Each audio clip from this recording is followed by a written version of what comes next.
ছিলাম এই বলে যেরকম একটা ঘটনা ঘটেছে, যে লোকটা বিষটা খেয়েছে খুব একটা বেশি বয়স আছে, মোটামুটি 26 থেকে 27 আছে। ওর বাড়ি হলো 46 বিধানসভা, বিধানসভার যেই বুথটা হলো বাগমারা সাউথ নাজিরপুর গ্রাম, এবং ওর পার্ট নাম্বার 206 অংশ নম্বর 945 হলো সিরিয়াল নাম্বার। এইখানে এসে আমি জানতে পারলাম যে ওকে ওই যে যেহেতু এখন নির্বাচন কমিশন লাগু করেছে, এসআইআর ঘোষণা হয়েছে, এই এসআইআর আতঙ্ক এটাই ওর বাবার যে 2025 সালের যে ভোটার লিস্ট যেটা বেরিয়েছে, আমি যেটা দেখলাম তাতে ওর নাম রাজেশ এবং বাবার নাম হয়েছে রাজেশ মণ্ডল, কিন্তু আদৌ না বাবা ওর ভোটার লিস্টে ওর ভোটার লিস্টে ওর নাম আছে রাজেশ, বাবার নাম হয়েছে রাজেশ মণ্ডল, কিন্তু রাজেশ মণ্ডল না, ওর বাবার এই জায়গাতে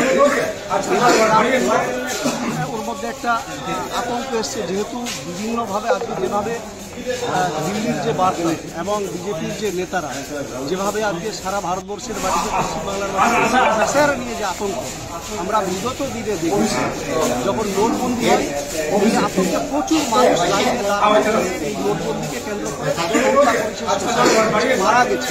আজকে সেম ঘটনা আবার এই ভারতবর্ষের মাটিতে, পশ্চিমবাংলার মাটিতে 2021 সব ঘটনা ঘটেছে। পরবর্তীতে আজকে এই যে বিধানসভা নির্বাচন, বিজেপির যে একটা স্লোগান, তারা নিজেরাই বলছেন যে আমরা এখান থেকে কম করে 1.5 মানুষকে এখান থেকে বাংলাদেশে পাঠাবো, টার্গেট। এটা পুরোপুরি ষড়যন্ত্র এবং চক্রান্ত নামের কারণে এইখান থেকে ভোটার তালিকা থেকে নাম বাদ দিয়ে তাদেরকে বাইরে পাঠাবার একটা পুরোপুরি ষড়যন্ত্র একদম কমিশনের সরাসরি, এবং যারা নির্বাচনের কমিশনের দায়িত্বে আছে, সেই আধিকারিকরা আছে যারা এটাকে পরিচালনা করছে, যারা ভোটার লিস্ট পাবলিশ করছে, তাদের ভুলের খেসারতের জন্য গত 2 দিন আগে সেই মহেন্দ্রপুর 46 বিধানসভা থেকে আমার যে জিপি এরিয়া 45 বড়ই জিপির সেই জায়গায় উনি শ্বশুর বাড়িতে এসেছিলেন। এবার আমি দেখলাম লোকটার সাথে আমি কথা বলছি, পাগলের যে একটা কথা বলছে, মানে আতঙ্ক বলছে যাও এখানে আতঙ্কে কিন্তু ভুগছে, মানে এক কথায় মেট কথা বলছে না, ওকে একদম ধরে আছে। আমি যখনই খবরটা পেয়েছি আমি সঙ্গে সঙ্গে আসলাম, ওনার পরিবারের লোকজনদের সাথে আমি কথাবার্তা বললাম।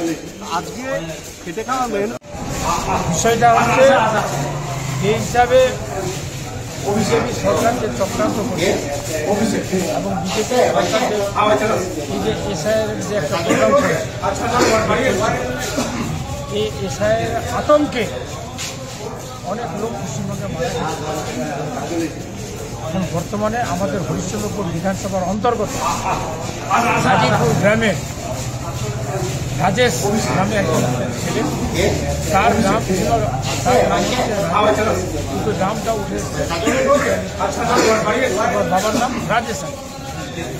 এই আতঙ্কে আমরা অনেকবার প্রশিক্ষণ দিয়েছি, তা সত্ত্বেও কিন্তু ও বিশ্বাস করছে না যে আমি হয়তো ভোটার লিস্টে আমার নাম থাকবে কিনা থাকবে।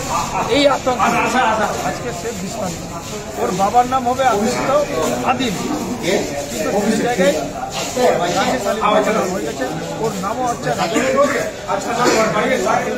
এই হিসাবে যে চক্রান্ত করেছে এবং এই আতঙ্কে মানুষ অনেক লোক প্রায় 10-12 জন চলে গেছে। তার সাথে আমাদের ঘটনা আমরা হাসপাতালে যে দাঁড়িয়ে আছি কথা বলে আসলাম,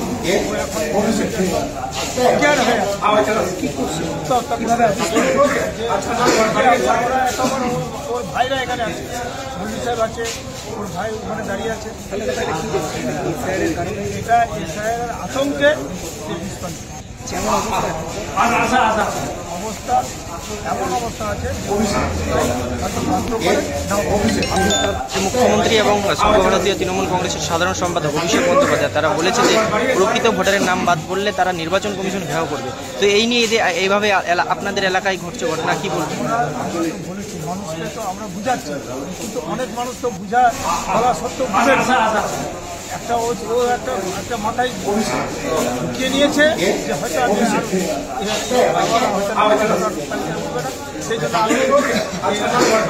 থেকে আমি ডিসকাউন্ট করে আমি মারা যাবো, সেটা ভালো। কিন্তু ভোটের জন্য দাম যদি না থাকে তাহলে আমার থাকা না থাকা একই।